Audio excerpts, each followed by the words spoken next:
감사합니다.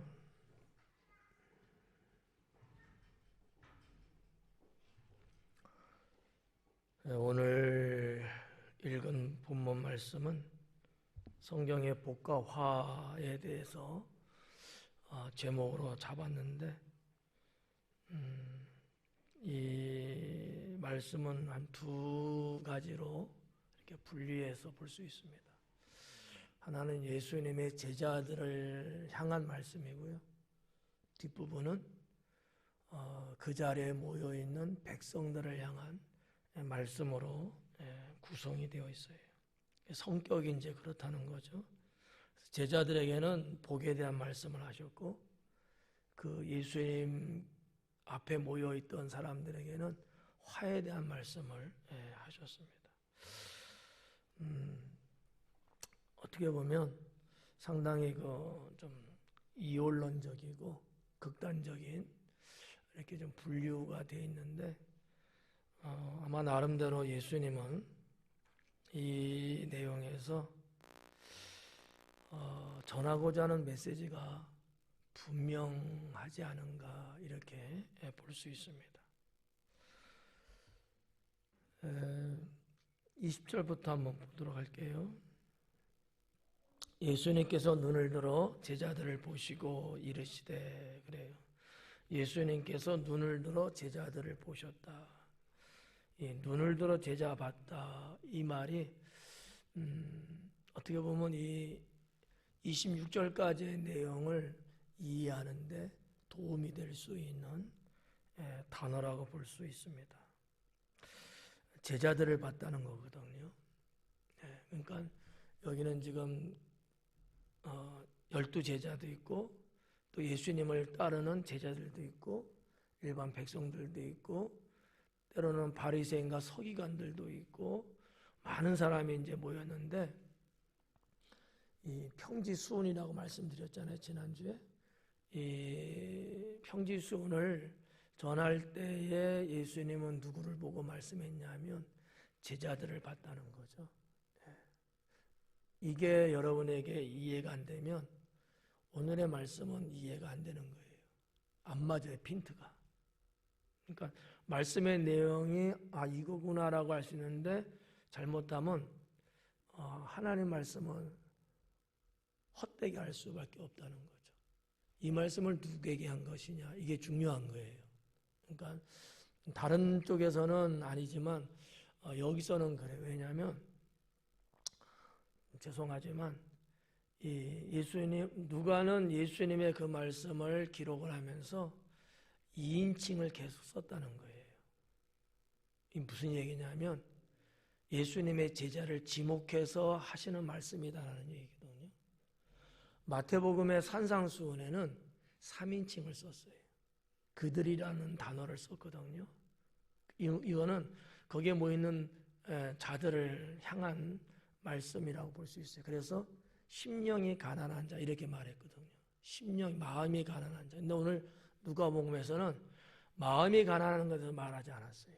그냥 가난한 자 이렇게 말씀하고 있다는 거죠. 무슨 얘기냐? 예수님의 제자들은 예수님이 부르실 때 모든 것을 다 버리고 예수님을 따랐어요. 그래서 가진 게 하나도 없어요. 가난하다는 거죠. 그러니까 이 누가복음 6장에 나오는 이 평지수훈은 20절 이하의 말씀은 예수님의 제자를 향한 예수님의 평가, 또 그들의 믿음과 행위에 대한 주님의 축복, 이것을 예수님은 강조하고 계신다. 이렇게 보시면 틀림없습니다. 그래서 이제 예수님께서 눈을 들어 제자들을 보셨다. 저는 이거를 좀 어려운 얘기지만 예수님께서 주체적으로 행동하신 모습이다.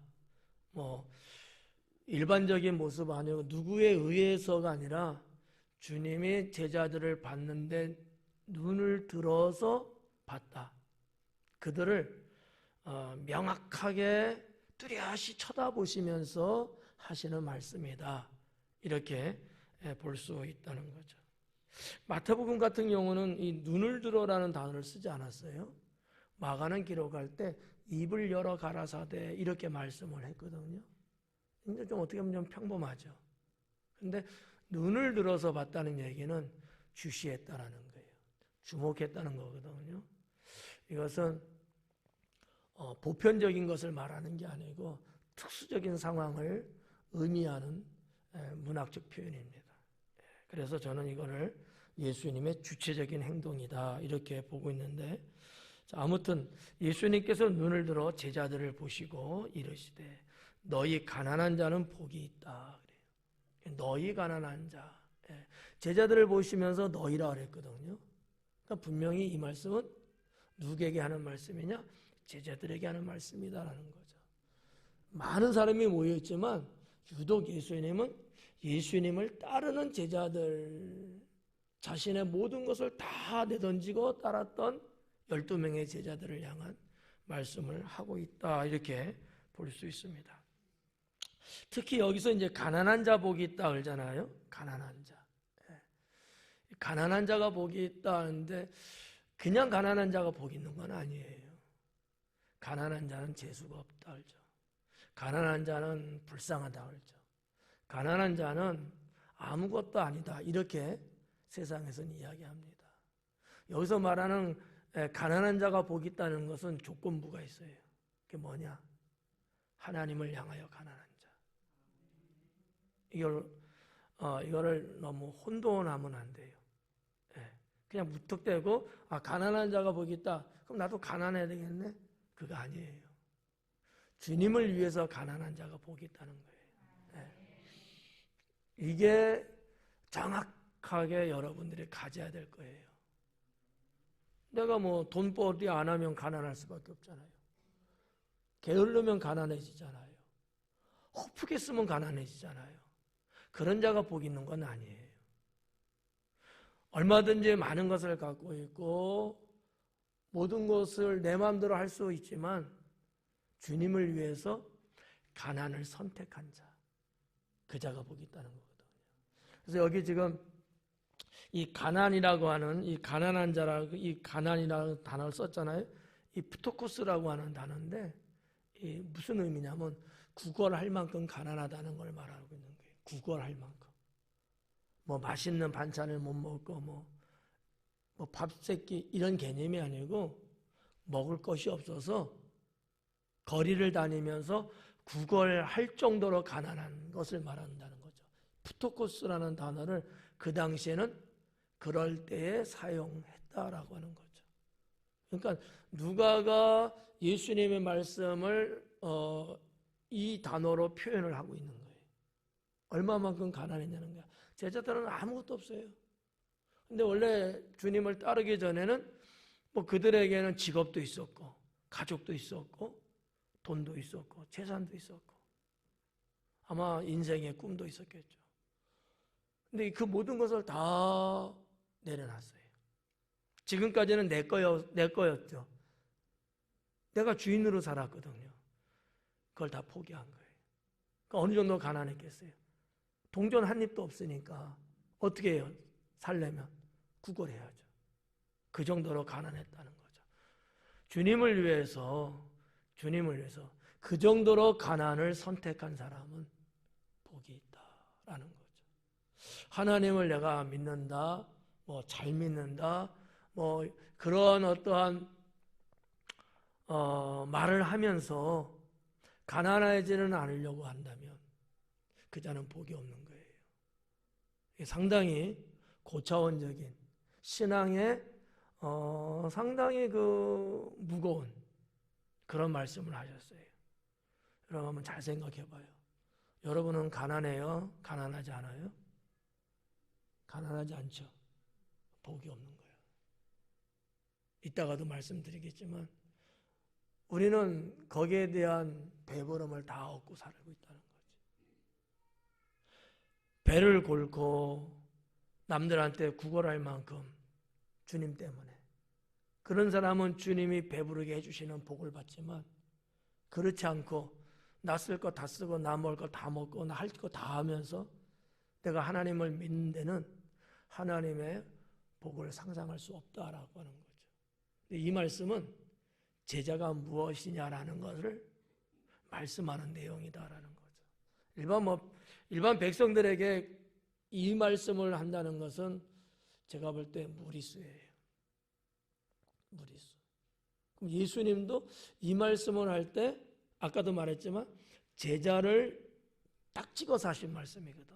지금 제자들의 상태를 말하는 거예요. 제자는 이런 것이다. 이거예요. 제자들도 이제 사역에 이제 첫 출발한 거거든요. 그럼 뭐예요? 너희가 이 길에 들어선 거 복 있는 건데 그 각오를 갖고 가야 된다라는 거죠. 주님의 제자, 진정한 제자라면 세상의 어떠한 것으로 위로를 받는다든지 그것으로 위안을 얻는다든지 그것으로 즐거움을 삼는다든지 그러면 안 된다라는 거예요. 그 길이 혹독하고 힘들고 어려워도 모든 걸 다 내려놓고 가야 된다라는 말씀을 주고 있다라고 보시면 되겠습니다. 이 제자라는 건 그만큼 어려운 자리다 이렇게 보실 수 있어요. 이 정도면 사람들은 제자라는 말을 감히 할 수 없겠죠. 그렇지 않을까요? 그러니까 어떻게 보면 주의 종만이 이 제자의 길을 가는 거예요. 그런데 오늘날의 주의 종들 중에는 이렇게 살지 않는 사람이 너무 많아요. 가질 거 다 갖고 쓸 거 다 쓰고 부유하게 살아요. 그러니까 좀 송구한 얘기지만 목회자들이 배가 불러 등이 따뜻해. 그러다 보니까 어떻게 돼요? 인간적으로 살아. 정말 주님을 위해서 목숨 걸고 사역하는 거를 좀 등한히 여겨요. 사람이라서 그래요. 근데 지금 시대 말고 정말 옛날 시대, 우리 선배 목사님 그 시대, 수십 년 전 그 시대는 하루에 한 끼, 두 끼 먹는 것도 힘들었을 거예요. 목회자들이. 너무 가난하고 가진 것이 없고 헐벗었죠. 어떻게 해요? 하나님께 매달리고 기도하고 주님만 바라보고 살았어요. 거기에 비해서 오늘날의 목회자들 중에는 그렇지 않는 분들이 너무나 많다라는 거죠. 교회는 문 닫아도 나는 살 수 있을 정도로 그런 어떠한 투트랙, 두 가지 방식을 갖고 있어요. 근데 주님이 말하는 제자는 그거 아니거든요. 오직 하나예요. 그냥 죽는 거죠. 이러한 좀 일반 성도님들이 들으면 좀 살벌하기도 하고 부담되기도 하고 그러는 거죠. 강해하는 거니까 정말 주님을 진정으로 따르는 제자는 저런 자세를 갖고 가는 거구나. 이거를 여러분이 알게 되면 돼요. 여러분들이 이와 같은 길을 걸으라고 저는 권하고 싶지는 않아요. 불가능합니다. 세상 모든 거 다 내려놔야 되거든요. 여러분의 가정도 다 내려놓고 오직 주님만을 위해서 살아야 되거든요. 할 수 있겠어요? 없잖아요. 안 되는 거를 뭐 하라고 하는 건 어리석죠. 그렇지만 이 주님의 제자, 제자의 도, 제자의 삶, 그 자세와 정신은 이런 거구나. 이렇게 보시고 예수님의 12 제자들이 얼마나 위대한가를 한편으로는 우리가 인정할 건 인정하고 가야 합니다. 그걸 우리가 개무시하듯이 그거 별거 아닌데 저들도 따르면서 실수도 하고 잘못된 이런 것도 하고 그러지 않았어? 이렇게 말하면 안 된다는 거죠. 그건 인간이기 때문에 연약하니까 쓰러질 수는 있는 건데 그들은 처음부터 이러한 자세와 각오를 갖고 주님을 따랐다라는 거죠. 그래서 예수님 사역할 때 제자가 그런 질문을 던진 적이 있어요. 상이 났는데 상난가 우리가 가서 참여해갖고 어떻게 좀 도와주고 이래야 되지 않습니까? 라고 물었을 때 예수님이 그러지 마라. 그거는 저 세상 사람들에게 놔두고 너희는 그냥 나를 쫓아라. 주님은 허용을 안 해요. 무슨 얘기냐면 이 땅과 하늘은, 하나님 나라와 세상은 분리되어 있다는 거죠. 근본적으로 다르다는 거예요. 그러니까 우리가 신앙생활을 하는 것도 그러한 신앙의 영성을 갖고 살아가는 게 맞습니다. 내가 그러지 못할지라도 내가 못한다고 해서 정답이 바뀌면 안 되잖아요. 그렇잖아요. 답은 답이에요. 진리는 진리거든요. 네. 그래서 이런 것들을 보면서 우리가 100%는 그렇게 못해도 뭐 70%든 80%든 근사체에 이르는 그러한 신앙의 삶을 살려고 기도하고 노력은 해야 된다라는 거죠. 그래서 이제 이 가난한 자, 이 가난은 푸토코스라는 단어를 썼는데 국어를 할 만큼 가난한 상태를 말할 때 이 단어를 예수님 그 당시에는 사용을 했다라는 거고요. 가난한 자는 복이 있대요. 이 복이 있나니라는데 이 복이 있다는 것은 마카리오스라는 단어를 썼어요. 마카리오스. 마카리오스는 그 당시에 어떨 때 사용했냐면 하나는 신들이 행복하고 어려움 없다는 것을 묘사할 때 썼던 단어예요.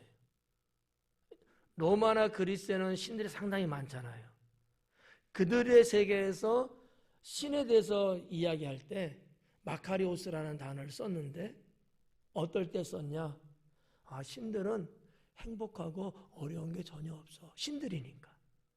그러니까 신들의 무한한 그 행복, 영원한 행복, 이 땅의 세상 사람하고는 전혀 비교할 수 없을 정도로 그런 어떤 특별한 존재의 행복, 이런 거를 이렇게 표현하고 싶을 때 마카리오스라는 단어를 썼다는 거죠. 근데 누가는 이 단어를 썼어요.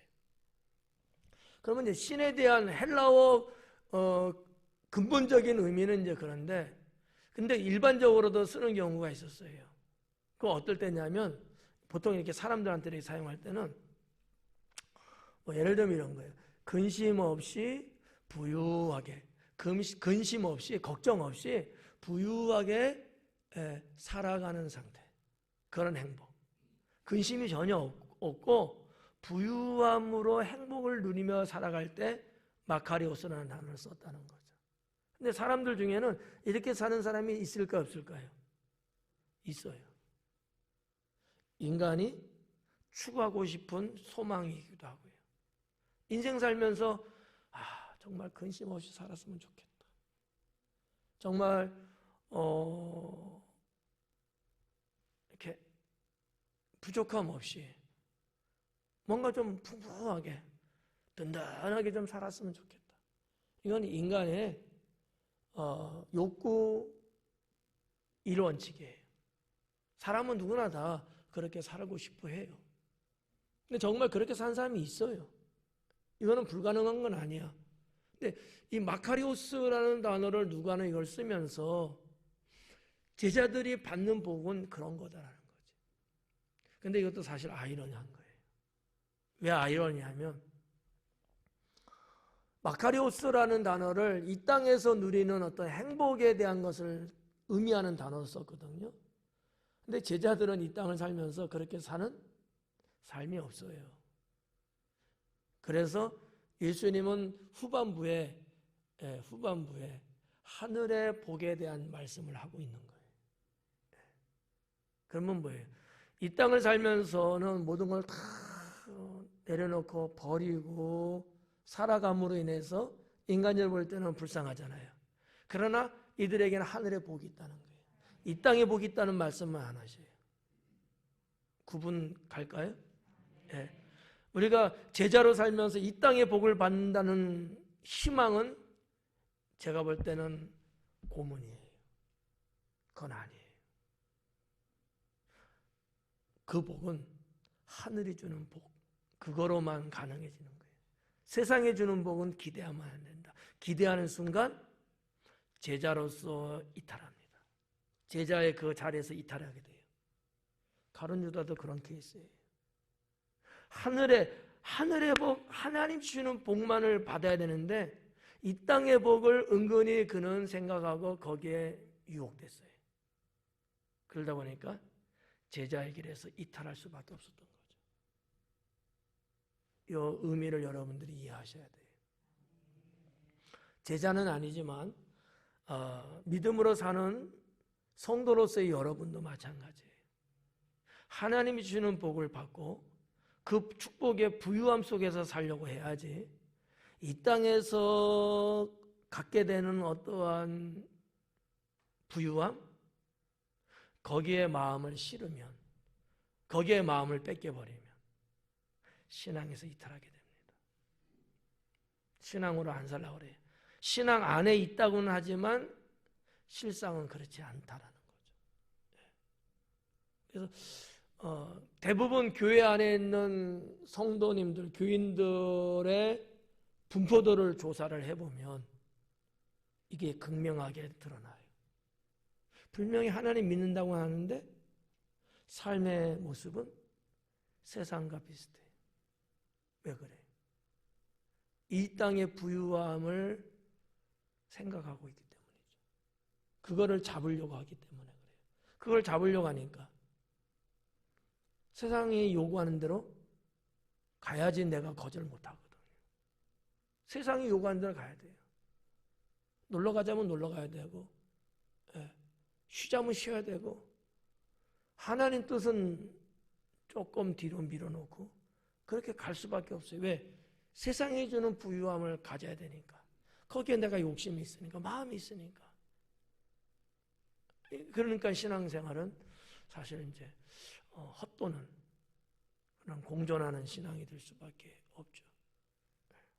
저는 바라기는 성도인 여러분들이 하나님을 믿으면서 12제자의 삶은 아니지만 그런 신앙과 정신을 갖고 그런 자세를 갖고 정말 주님을 위해서 가난하게 살려고 하는 이런 영성이 있을 때 하나님이 주시는 축복을 받아서 세상이 주는 것 말고 하나님이 주시는 축복을 받아서 부유하게 살아갈 수 있는 그러한 그 성도, 그러한 하나님의 마카리오스가 될 수 있기를 바랍니다.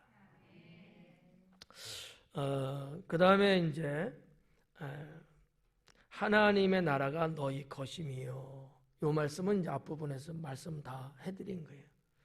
하나님의 나라가 너희 것이다. 물론 의미는 전혀 다른 거예요. 하나님 나라가 너희 거라 해. 우리가 이제 창세기도 보면 아브라함에 대한 말씀이 쭉 나오는데 하나님은 나의 상급이다. 시편에도 있지만, 그러니까 하나님이 뭐를 주셔서 받는 상급이 있다고 쳐요. 이거하고 잘 들어봐요. 그거하고 하나님 그분 자체가 나의 상급인 거하고 어떤 게 좋을까요?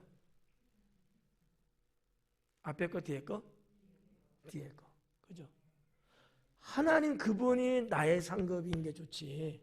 하나님이 주시는 어떠한 물질의 상급, 그거는 나쁘지는 않지만 비교한다면 둘을. 하나님이 훨씬 유익한 거죠. 여기서 지금 말씀하는 것도 그런 개념이에요. 하나님 나라가 너희 거다. 이게 좀 어려운 거 해드릴까요? 그냥 갈까요? 이해 못할 수도 있어요. 이해할 수도 있고요. 신학적인 얘기인데 이미와 아직이라는 단어가 있어요. 이미, 아직. 하나님 나라에 대한 얘기예요. 이건 신학에서 다루는 얘기예요. 이미는 뭐냐? 이런 자들은 이미 하나님 나라에 들어와 있고 이미 하나님 나라를 가진 자라는 거죠. 이해가죠? 아주 쉽죠? 안 쉬워요? 나 쉽게 설명했는데 여러분이 예수 그리스도를 영접하고 구원받은 사람이 되면 제가 말씀드린 게 하나님 나라가 어디 있다? 내 안에 있다. 하나님 나라가 내 예수님이 그런 선포를 했잖아요. 예, 하나님 나라가 가까이 왔느니라. 예수님이 하나님 나라고 주님을 모신 자는 하나님 나라가 들어온 거예요. 그래서 임의예요. 내가 예수님 믿고 구원받는 그 순간 하나님 나라는 내 안에 들어오는 거야. 하나님 나라를 갖고 사는 사람이지. 그래서 사도 바울은 고린도 교회에 편지를 쓰면서 너희 몸은 너희 것이 아니고 하나님의 성전인 것을 알지 못하느냐. 하나님 나라가 됐기 때문이죠. 요거를 이해하시면은 여러분 뭐 다 그렇게 알고 믿고 있어요, 지금 사실은. 근데 한 번쯤 더 신학적으로 접근을 해본 거예요. 그 임의야. 이미 하나님 나라는 나의 것이 됐어. 그러면 가난한 사람이 부자예요? 부유한 사람이 된 거야. 근데 세상에서의 것의 부유함이 아니고 하나님의 부유함이지. 이게 복이 있는 거예요. 네. 그래서 이런 사람은 세상살이, 세상에서 살아가면서도 여전히 하나님 나라가 움직이고 있는 거야. 여러분의 움직임은 곧 하나님 나라가 움직이는 거야. 얼마나 좋아요. 여러분이 가는 곳이 하나님 나라로 변화되고 여러분을 만나는 사람들이 하나님을 보는 것처럼 보게 되고, 왜? 여러분이 하나님 나라니까. 이 사명 있는 삶이 되는 거예요. 그래서 이게 임의의 의미다. 임의. 근데 아직이 있어. 아직은 뭐냐면 그렇지만 하나님 나라, 진짜 하나님 나라는 아직 아니다라는 거지. 예. 그런 의미예요. 세상에서 살고 있다는 얘기입니다.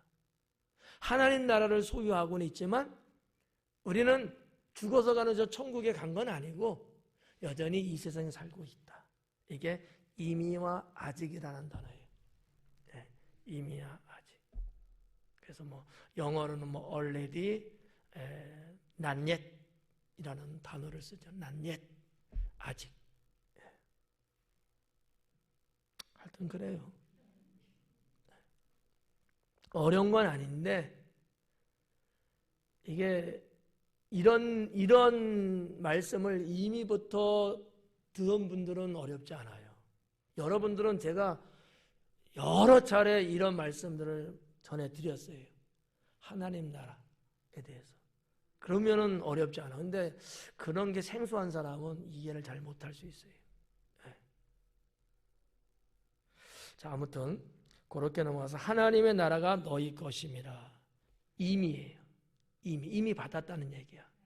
이미 받았다. 그 다음에 21절에 지금 줄인 자는 복이 있나니. 자, 첫 번째 복 있는 사람은 가난한 자였고 두 번째 복은 줄인 자예요. 이 지금 26절 말씀 속에서 네 가지 복에 대해서 말씀하고 있어요. 마태복음에는 8가지 복이죠. 8복.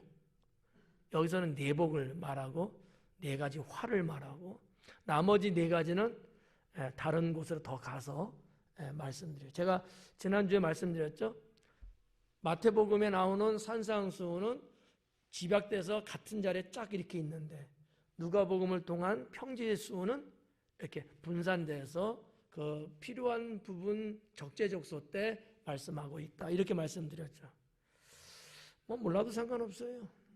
기억이 안 나도 뭐 상관없는데 그렇게 보시면 돼요. 여기서는 4가지의 복을 말씀했는데 가난한 자 복이 있다는 거 하나, 두 번째는 줄인 자 복이 있다는 것 하나 이렇게.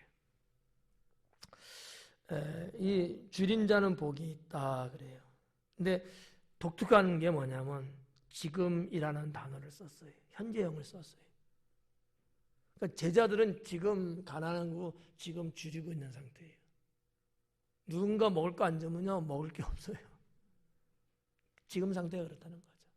그러니까 어떻게 보면 누가는 이러한 기록을 통해서 뭔가 전하고자 하는 메시지가 분명히 있었던 것 같아요.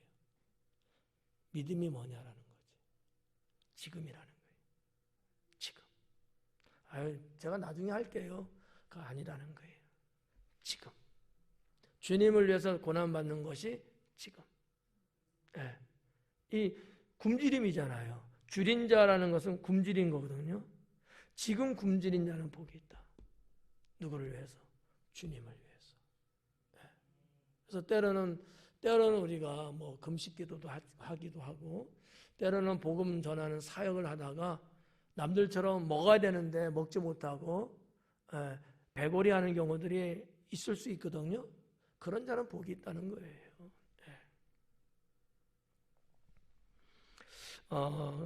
그런 자에게 그런 복이 있나니 너희가 배부름을 얻을 것이며. 그리고 세 번째 복이 뭐냐면 우는 자는 복이 있대요. 우는 자는 복이 있다. 이 울라고 하는 얘기 같죠. 근데 예수님의 그 신앙 사상 속에는 우는 것에 대한 영성이 있어요. 주님도 역시 때때로 우셨거든요.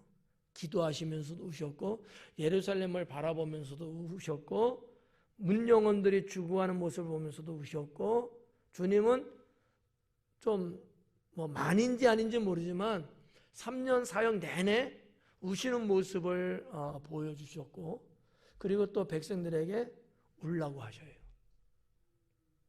애통하는 자는 복이 있대잖아요. 우는 자가 복이 있다는 거잖아요. 이 말씀이 지금 그거예요. 우는 자가 복이 있다. 그럼 뭘 놓고 울라는 거냐라는 거죠. 그냥 아무 이유 없이 울어요? 그건 아닐 거 아니에요? 그러니까 예수님이 우는 자가 복이 있다는 이 우는 자는 도대체 뭐냐라는 거지. 한 두 가지를 생각해 볼 수 있는데, 하나는 자기의 죄 때문에 회개하는 것을 말하는 거예요. 자신의 죄를 회개하면서 우는 자가 복이 있다. 여러분, 회개기도 할 때는 우셔야 돼요. 그렇잖아요? 내가 지은 죄가 정말 이게 그러면 안 되는 이런 어떤 처절한 어떤 감성이 있으면 눈물 나죠. 그런 어떠한 처절함이 없고 이 심각성이 결여되어 있으면 안 울죠. 회개는 한다지만. 그렇지 않겠어요? 그러니까 예수님의 이 말씀에 저희는 뭐냐? 너 자신의 죄를 회개하는데 울으라는 거예요. 울면서 회개하라는 거예요. 하나님이 그 눈물을 받으신다는 거거든요. 그 눈물을. 뭐 웃기는 얘기지만 네로 황제는 억지로 눈물을 짜갖고 호리병에 담았잖아요. 이렇게.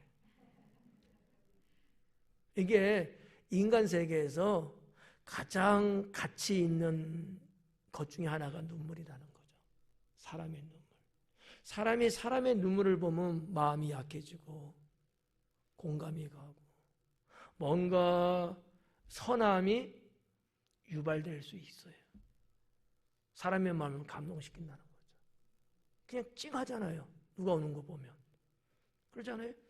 제가 여러분 울 때 여러분도 같이 울더라고. 왜 울어요? 내가 우는데. 기분 나쁘게. 그러니까 여러분도 그런 눈물을 보면서 마음이 동한 거예요. 같은 마음을 가진 거지. 그게 눈물이야. 그러니까 우리가 하나님 앞에 내 죄를 회개할 때 눈물로 회개한다? 하나님의 감동을 받으시는 거예요. 하나님을 기뻐 받으신다는 거죠. 그 울음을 말하는 거다. 두 번째, 뭐에 대한 울음이냐 하면은 이 세상 죄악, 죽어가는 영혼을 위해서 울라는 거예요. 영혼 구원을 놓고 울라는 거예요. 영혼 구원을 놓고. 여러분 가족들 하나님 믿기를 원하는 마음은 기본이지. 근데 생각날 때만 얼마만큼 정말 내 가족들의 구원을 위해서 눈물 뿌려가면서 기도하느냐라는 거죠. 예수님도 그런 말씀 했잖아요. 십자가상에서 나를 위해서 울지 말고 너희 자녀를 위해서 울어라. 그게 무슨 의미예요? 자녀들의 영혼 구원을 놓고 울라는 얘기예요.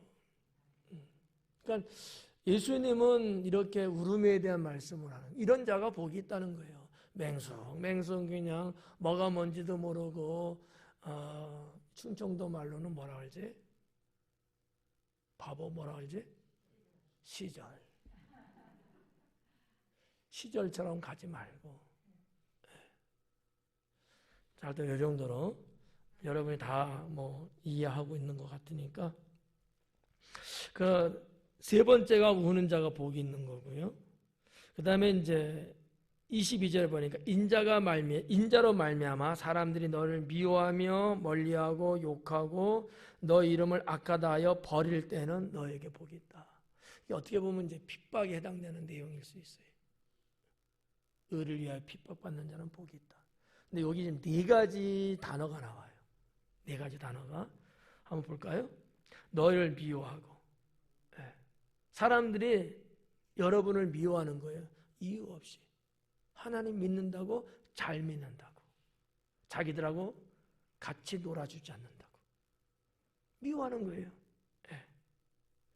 또 보면은 멀리하고, 그죠? 멀리하고. 이거는 좀 배척하는 단어예요. 원래는 언어는 배척하는 거예요.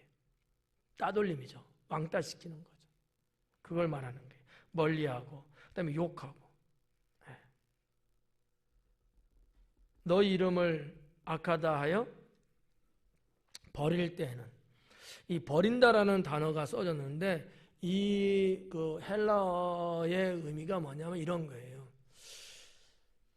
뭐 그냥 쉬운 말로 말하면 야유한다고 할까?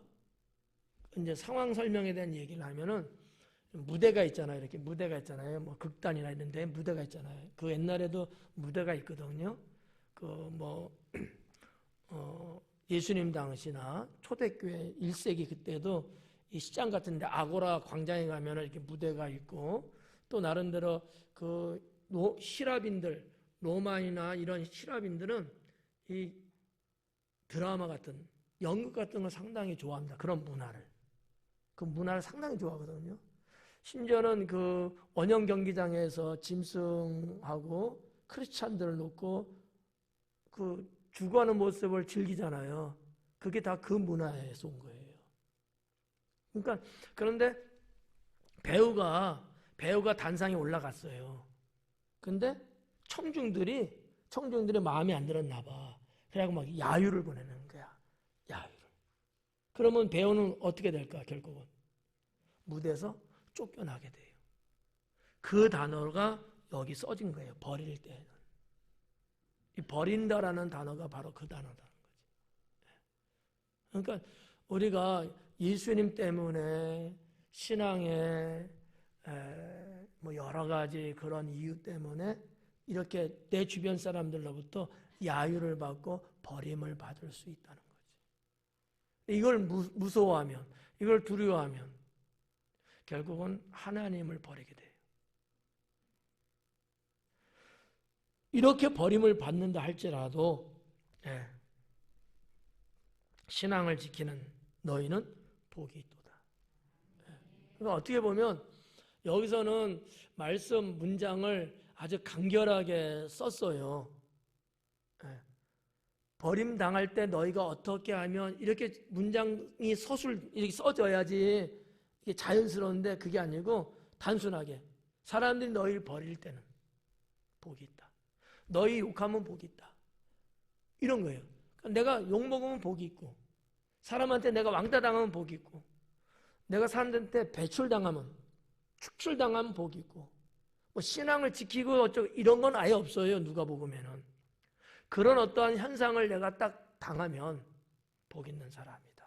이렇게 누가는 기록을 하고 있다라는 거죠. 어떻게 보면 이 말씀이 좀 어려울 수도 있지만 간결해서 쉬울 수도 있고 편할 수도 있어요. 내가 굳이 뭐 어떤 걸 안 해도 되는 거잖아. 그래서 누가 나에게 욕해. 욕 먹었어. 그러면 된 거야, 그냥. 그러면 된 거야. 네. 누가 나 오지 말래. 왜? 너 교회 다니잖아. 그거 이렇게 떼돌린 거야. 그냥 그거 자체로 이제 복 있는 거예요. 그러면 그런가 보다 하고 사는 거지 뭐. 이게 믿음이다라는 거지. 그래서 믿음은 성경에서 뭐 야고보서에도 특히 말씀하고 있고 히브리서도 말씀하고 있지만 믿음은 뭐냐? 담대한 거다. 저는 그렇게 정의를 내려요. 믿음이 뭐냐라고 물으면 담대한 거야. 비굴하지 않은 거야. 뭐 내가 죽든지 헐벗든지 무시당하든지 때로는 버림받든지 뭐가 되든지 간에 그 앞에 내가 담대한 거야. 그래, 그러려면 그래. 내가 뭐 그거 아니면 못 살아. 나하고 절결하고? 그래, 좋은 사람 만나. 나도 당신 없으면 나 살만 살 수 있어. 나는 하나님 한 분만 만족해. 예. 주께서 나에게 필요한 사람들을 또 붙여주실 거야. 담대한 거예요. 이게 믿음이라는 거죠. 간단하죠? 복잡하지 않잖아. 믿음이 뭐야? 담대한 거야. 간단한데 이 안에는 깊은 진리가 있는 거예요. 예. 그래서 예수님이 지금 말씀한 것을 누가가 기록했을 때 이 네 번째 복, 이 내용은 다 뭐에 대한 거냐? 담대함에 대한 거라는 거죠. 세상에서 두려워하지 않음에 대한 말씀이라는 거예요. 근데 살다 보면 이런 일들이 있단 말이에요. 내가 잘못해서 그런 경우도 있겠지만 아무 상관없는데 내 주변 사람들이 괜히 나 교회 다닌다고 하나님 믿는다고 이럴 때가 있어요. 심지어는 가족들조차도 나한테 이렇게 할 때가 있거든. 그럴 땐 어떻게 해야 돼요? 그냥 담대해야 돼요. 네, 그냥 담대한 거야. 그래, 난 상관없어. 아우 제발 놀아줘 막 그러면 상대편은 하나 포기하라 그래요. 우리랑 같이 놀려면 교회 가지 마. 당연하지 않아요? 그들의 입장에서는 우리랑 같이 어울려면 술 한잔 같이 해야지. 이렇게 요구에 들어와요. 그러면 내가 세상과 짝하려면 신앙을 하나 내려놔야 돼. 이게 한 번은 끝나냐고요. 계속해서 파도치고 들어오죠. 네 번째 복에 대한 말씀을 예수님이 이제 하시면서 뒤에 뭐라고 했냐면 23절에 그날에 기뻐하고 뛰놀라. 좀 그날에 기뻐해라. 그리고 뛰놀아라. 그날이 언제예요? 틀려도 상관없어요. 틀리는 게 정답이야. 담대하라니까. 그날이 언제를 말하는 걸까요? 이렇게 핍박받고 가난하고 이런 일들을 여러분이 당하는 그때는 우울해하고 칙칙맞게 긁지 말고 오히려 기뻐하고 뛰놀래요. 희한하죠? 속상한 게 맞는데. 그런데 주님은 뛰놀래요. 왜? 복이 있으니까. 다 잃어버리는 게 아니고 이따가 없어질 것을 그냥 내가 놓은 거야. 그리고 영원한 것은 내가 갖게 되는 거야. 그러니까 기쁘고 즐거운 거죠. 뛰놀라는 거예요. 그러면서 이제 그 뒤에 나오는데 하늘에서 너희 상이 큽니다. 이 부분이거든요. 하늘에서 너희 상이 크다. 하나님이 주시는 상이 큰 거예요. 그러니까 12제자들이 천국 가서 그들이 하나님 보좌 주변에 그들의 자리가 있는 것 아니겠어요?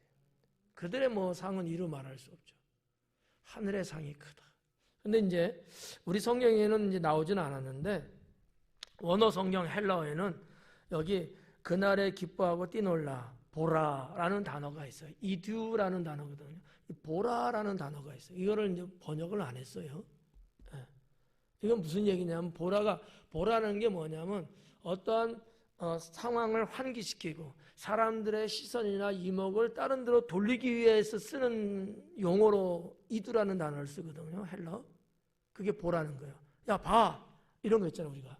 막 이렇게 하고 있는데 우리끼리 막 이야기하는데 어떠한 저게 뭔가 있어. 그때 누군가 야, 저기 봐. 그러면 사람이 어때요? 거기 다 보죠. 그럴 때 쓰는 단어가 있는데 여기는 번역이 안 돼 있어요. 그러니까 그날이 되면 너희는 기뻐해라. 그리고 뛰놀아라. 보라. 하늘의 상이 크다. 그러면 초점은 어디 지금 예수님이 둔 거예요? 하늘의 상에 뒀다는 거예요. 하늘의 상을 보라는 거예요. 상당히 의미 있는 말씀인데 아무튼 이 보라라는 단어 번역이 안 됐네요. 그래서 하늘에서 너희 상이 큼이라. 여기서 말하는 이 상이라고 하는 거 미스도스라고 하는 단어인데 일종의 쉽게 말하면 보상이에요. 보상. 그냥 상이 아니고 뭐 잘해서 이렇게 그런 어떤 상의 개념보다도 보상의 개념이에요. 왜요? 하나님을 위해서 가난도 했고 배고픔 당하고 핍박도 받고 이렇게 우는 경우도 됐잖아. 여기에 대한 보상을 하나님이 해주신다는 거야. 네가 나를 위해서 그랬으니까 내가 거기서 충분한 보상을 내게 해주겠다. 그 얘기예요. 그러니까 이런 부분도 좀 우리 성도님들이 성경을 읽을 때 상이 크다라는 개념도 좋지만 그것보다는 보상이 큼이라면 훨씬 더 마음에 더 와닿을 수 있을 것 같은데 보상이에요. 보상이라는 단어가 갖고 있는 의미가 뭐예요? 내가 어떠한 일을 한 것에 대한 보상이죠. 예우거든요. 상은 그 개념은 아니에요. 상은 내가 뭘 해서가 아니고 그냥 줄 수도 있는 거예요. 상은. 보상은 아니에요. 내 행위에 대한 시상이거든요. 그래야지만이 앞에서 말한 네 가지 제자들에게 말씀하신 이 복 있는 사람, 이거 연결이 맞아요. 보상이 돼야지. 여러분들도 주님을 위해서 뭐 기도도 하시고 봉사도 하시고 헌신도 하시고 맡은 데 충성도 하시고 때로는 핍박도 받으시고 아무 이유 없이 그랬을 때 하나님 주시는 보상이 있다는 거죠. 이건 멸류관하고는 개념이 다르다라는 거죠. 보상의 문제예요.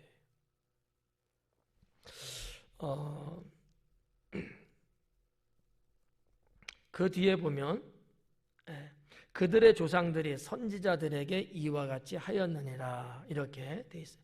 요 말씀 23절을 붙여서 문장을 쭉 가다 보니까 때로는 어떤 이들은 헷갈려 하는 경우가 있을 수 있어요. 조금 더 뭐하면 절로 똑 잘라줬으면 참 좋았을 거라는 생각이 저는 들더라고요.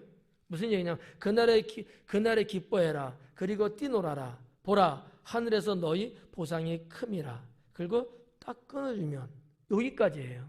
그리고 그 뒤에 나오는 그들의 조상들이 선지자들에게 이와 같이 하였느니라. 그들의 조상이에요. 그들의 조상은 옛날 이스라엘 백성들을 말하는 거예요. 그들이 어떻게 했다? 앞에서 말한 핍박하고 막 이렇게 따돌리고 이런 짓을 했다는 거예요. 선지자들에게. 옛날 구약시대 때 선지자들도 사람들한테 이렇게 핍박받고 버림받고 죽임당하고 이랬었다라는 거예요. 그건 무슨 얘기예요? 너희가 지금 나를 위해서 가난하고 등등 이러는 거 이상하게 보지 마라. 구약시대 때 다 그 선진들, 선지자, 주의종들도 다 그랬었다라는 거지. 그러니까 용기를 가지라는 거예요. 그런 이제 말씀이라 보시면 되고요. 24절에 그러나 여기서부터는 이제 화 있는 것 네 가지를 말씀하고 있어요. 화 있을진저 너희 지금 배부른 자여 너희는 주리리로다 그래요.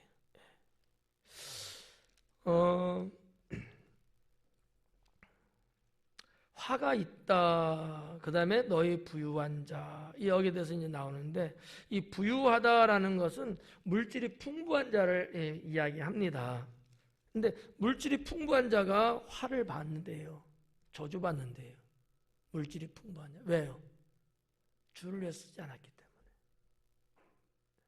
그러니까 물질이라는 것이 하나님의 선함을 위해서 사용되어져야 되는데 지금 예수님 앞에 수없이 많이 몰려든 사람들 그들에 대해서 하는 거예요. 지금 요 23절까지는 제자를 향해서 하신 말씀이고 그 24절부터는 예수님 앞에 모여있는 사람들에게 하시는 말씀이에요.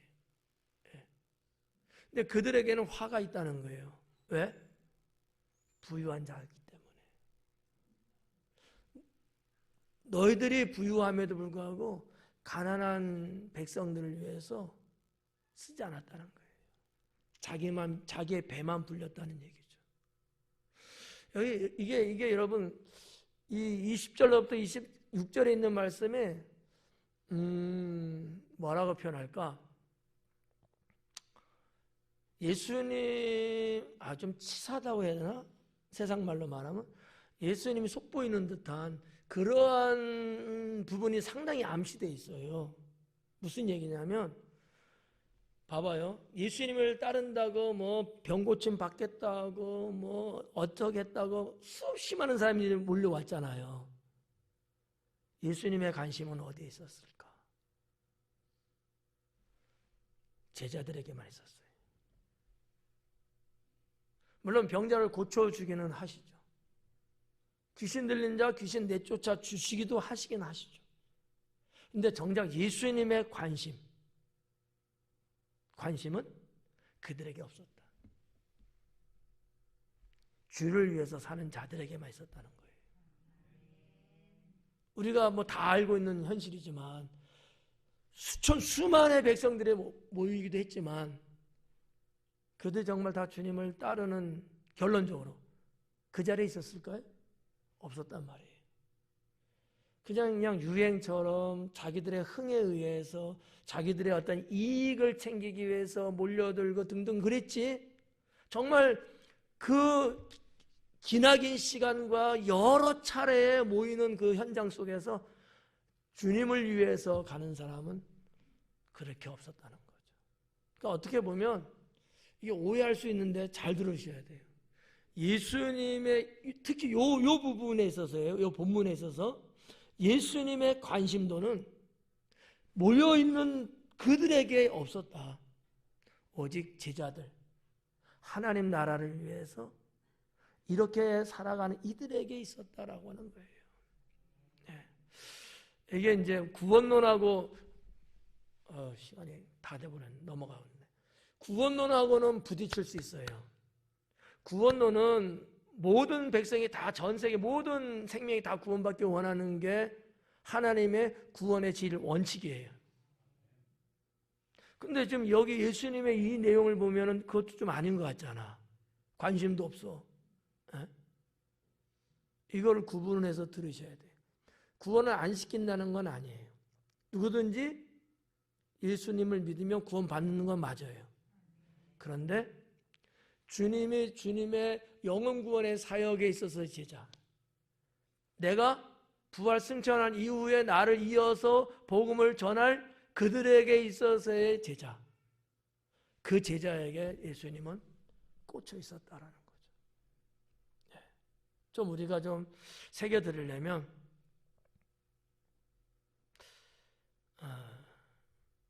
그냥 오해 없이 들어요. 교회 안에 이렇게 들어와 있다고, 다 들어와 있다고 해서 주님의 관심 속에 있지 않다.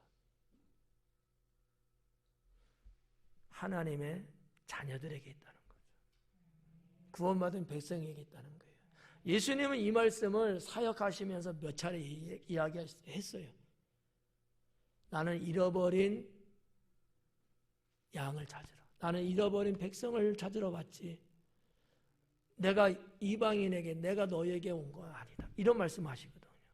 이제 신학적인 부분을 이제 말하면 되는데 우리는 그게 지금 아니니까, 이런 여러 가지 말씀이 종합 분석이 되면 이 말씀이 무슨 말씀인지 이해할 수 있다는 거지. 이 대목에서는 그렇다는 거예요. 성경 전체에서 그런 건 아니고 예수님이 제자들에게 사복을 이야기하시면서의 이 정서는 제자들에게 관심을 보이고 있다. 반면에 다른 이들은 심판에 화 있는 자의 모습으로 누가는 기록했고, 그렇지만 여기에 뭐 교훈이라고 할까 의도하시는 건 있어요. 그러한 너희들이 이렇게 살면, 이런 교훈이 있는 거예요. 응용의 문제겠죠. 그래서 이제 하여튼 부유한 자, 너희는 배부르면서 배고픈 자를 돌아보지 않았다. 그래서 너희는 화가 있을 것이다 라는 거죠. 또 뭐라 그랬어요? 너희는 너희의 위로를 이미 받았도다. 화 있을진저 너희 지금 배부른 자여, 너희는 줄이리로다. 굶주릴 거래요. 네. 부유한 자는 자기가 갖고 있으면서 나눠줄 줄 몰라.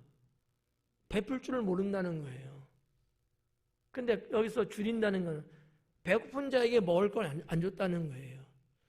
뭐 지금 우리 한국 사회에서는 조금 거리감이 멉니다만은 뭐 우리나라도 뭐 예전에는 배고픈 백성이 얼마나 많아요. 지금도 배고픈 국민들 많습니다. 그런 거예요.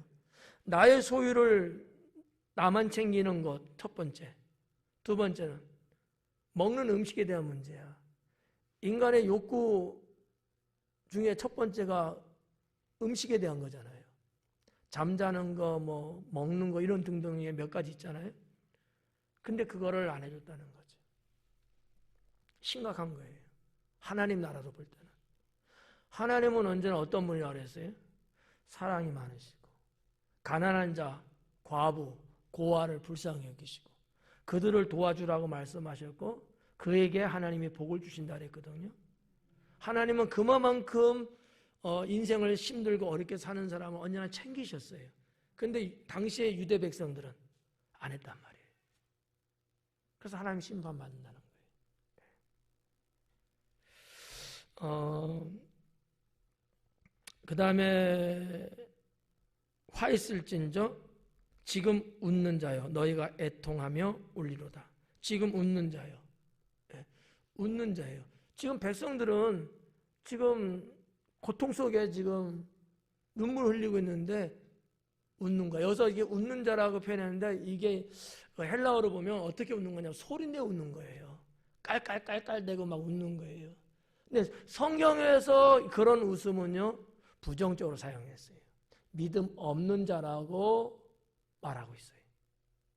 여러분 웃음에 대한 성경의 평가 중에 그런 평가받은 여인 하나 있죠. 누구였을까? 사라. 하나님이 자식 아들을 준다고 했을 때 뒤에서 웃었어요. 내 남편 나이가 몇이고 내 나이가 몇인데 이 나이에 무슨 애를 낳는다고? 그래서 웃었어요. 믿음 없는 자였다는 거죠. 그 책망받죠. 그러니까 여기서도 지금 이 웃는 자라고 이것이 백성들과 같이 공감하고 같이 웃고 슬퍼해야 되는데 아는 거예요. 백성들이 굶주리고 고난당하고 힘들어 어려울 때 본인들은 깔깔깔깔 웃었어요. 비웃듯이. 그걸 지금 말하고 있는 거예요. 그 자는 화가 있을지어다. 너희는 지금 웃지만 예수님 말씀 너희는 지금 웃고 있지만 너희는 곧 울게 될 것이다. 라고 하는 말씀을 하셨던 거죠. 26절에 모든 사람이 너희를 칭찬하면 화가 있도다. 이게 좀 역설적인 내용이죠. 모든 사람이 너희를 칭찬하면. 자, 25절로 끝났어요, 이제. 화에 대한 그런 사람의 종류. 자, 20절부터 23절까지 너희라는 단어는 똑같지만은 제자였고, 24절부터 25절까지 너희는 그 모인 사람들, 다시 26절로 들어와서 너희는 제자들이에요. 근데 역설적인 게 뭐냐면 칭찬하면 너희를 칭찬하면 화가 임한다는 거야. 제자들이 사람들로부터 칭찬받게 되면 제자인 너희는 화를 당하게 된다는 거예요. 칭찬받지 말라는 거예요. 칭찬에 익숙해지면 멸망합니다. 타락한다는 거죠. 그 얘기예요. 그러면서 뒤에 옛 조상에 대한 이야기를 쓴 거예요. 그들의 조상들이 거짓 선지자들에게 이와 같이 하였느니라. 이게 뭐 어느 시대를 말하는 건지는 모르겠지만 우리가 성경에서 여러분들도 잘 알고 있는 것 하나를 딱 집으면 아하방 시대를 생각해 볼 수 있어요. 아하방 시대 때 엘리야 선지자가 850의 거짓 선지자들과 싸웠잖아요. 그 시대는요 모든 사람이 엘리야만 빼고 다 아하방한테 붙어 있었어요. 우상숭배 이세벨에게 있었다고요. 다 칭찬했어요, 사람들이. 이세벨도 모두 그래서 다 이게 진정한 선지자 제사장으로 가야 되는데 자꾸 띄워주고 칭찬해주고 막 이렇게 하니까 이 사람들이 하나님 위치에서 자리 이동을 했어요. 그래서 사람에게 달라붙어서 살았어. 인간에게, 아방에게, 이세벨에게. 분명히 하나님의 선지자고 제사장인데 불구하고 우상 숭배하는 일에 앞장섰고 주의 종을 죽이는 데 앞장서고 이런 일을 했단 말이지. 가장 근본적인 언약이 어디에 있었을까? 그때 백성들이 그들을 칭찬해 줬어요. 칭찬을 받으면서 의기양양해지고 초점을 잃었어요. 누가는 그거를 지금 기록하고 있습니다. 모든 사람이 너희를 칭찬하게 되면 너희는 화를 받는다. 역설적으로 뒤집어서 말하면 사람들로부터 칭찬받으려고 하지 말아라. 주의 제자는 그래야 된다는 거죠. 근데 칭찬은 얼마나 좋아요. 그죠? 코끼리도 춤춘다며. 칭찬은 얼마나 좋냐고요. 근데 받지 말라는 거예요. 우리도 마찬가지예요. 칭찬해주면 고마운 건 맞는데 칭찬을 한 번 받으면 내가 두 발짝 후퇴할 수 있습니다. 근데 칭찬 안 받으면 안 해주면 쌀쭉하지. 그죠? 좀 기분이 조금 상하려고 하죠. 여름철 음식처럼. 칭찬이 나쁜 건 아닌데 칭찬에 익숙해지면, 칭찬 받으려고 하면은 하나님의 칭찬은 없어요. 이게 상당히 역설적인 거야. 말이 좀 이상하지만 그게 진리야. 그게 역설이라는 거예요. 그러니까 여러분들이 우리가 늘 말하는 게 뭐야? 하나님만 바라보고 봉사도 하고, 그죠? 충성도 하고, 열심히 믿기도 하고.